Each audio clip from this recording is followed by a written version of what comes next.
Gịnị bụ zinc n'asụsụ Igbo? Gbamgbam. Onye fela alụ. Gịnị bụ toothpaste n'asụsụ Igbo? Ncha eji asa ọnụ.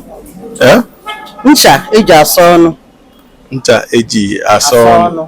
Asa eze. Ihe mebụ na ịgbani toothpaste n'asụsụ Igbo bụ ncha eze. Ncha eji asa ọnụ na ncha eji asa eze. Ihe mebele ya nkọwa.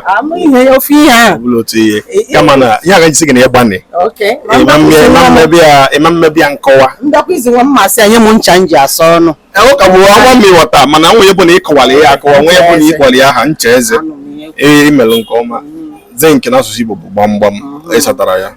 Isi ike isa ya nyena gị ego mba kama m sọpọtụ ọkara aga achọrọ m ka Igbo na-aga n'iru onye ọbụla sụwa Igbo nwanne sụbakwa Igbo ọnụ sụbakwa Igbo